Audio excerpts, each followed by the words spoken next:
समस्त को मोर शुभ सकाळ। आज ହେଉଛି 100 डेज चैलेंज डे 3। आज दिनटी मो पाई बहुत स्पेशल। वीडियोटी पूरा देखंतु। सकाळु बापा बोऊ मु मिसी पळैथिलु प्रेयर करबाकू रसुलगढ़ सत्संग मंदिर बा उपयोजना केन्द्र।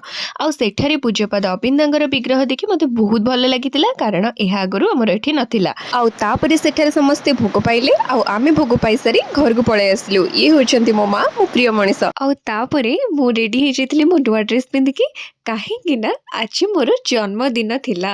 तो से जिनस मुझे कहवाई चाहूली, आ मो दिनटी आपको सेयार करने चाहूली। प्रथमे माँ वृंदावती को प्रणाम जन माँ झी आम बाहरी पड़ू आमर पाखरे थिबा महादेवकर मंदिर को, कारण यही दिनटी कार्तिक मास सोमवार होता बेले माँ गुरुजन ब्राह्मण मान सीधा दबार थिला। आमे आसी माँ मोर लाइन वाइज ठिया जाइलु। आउ बाबांकर दर्शन पाई आमे अपेक्षा करथिलु। तो ये होचंती मो माँ।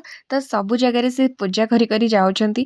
आ केवल मो पाई से समस्त को सेठी कहउछंती जे मो झियर आज जन्मदिन, ताको ब्लेसिंग्स करंतु, तार आगामी दिन गुड़ाक भल हो जाऊ, से शांत हो आ मन ध्यान देकी ता पाठ ऊपर फोकस करू। माँ तो सब बेले पाई माँ समस्त देवादेवी पाखरे जाई प्रणाम करुथांती, दीप जालुथांती, आ कहउथांती माँ मो झियो तुमको लागिला, आ से मन ध्यान देकी पाठ पढ़ू, से ता गोल अचीव करू। यही सब जिनस से गुण गुण होइकी कहउथांती आ मते सब शुभुथाए। आउ एहा होची आम मंदिर भितरर दृश्य, जोटा कि बहुत सुंदर थिला। आउ एठारे बजरंगींकर मंदिर मध्य थिला। आउ सेठारे आमे सुंदर भाबरे दर्शन आउ प्रणाम करि सारी बाहरी थिलु आमर पाखरे थिबा जगतरनाथ जगन्नाथंकर मंदिर को। आउ सेठारे महाप्रभुंकर रूप देखि मु पूरा मंत्रमुग्ध हो जाइथिली। आउ माँ को कहिले जे माँ आज मोर जन्मदिन, मु भी नुआ ड्रेस पिंधिछि, आउ आम जगा मध्य नुआ ड्रेस पिंधिचंती। केते सुंदर देखा जाउतले, मो मनर तो सेटा जमा भी जाउ नथिला। से दिन सेठारे काहार रिंग सेरेमनी थिला, तो सेइथपाई आम मंदिर को एते सुंदर भाबरे सजाइतिला।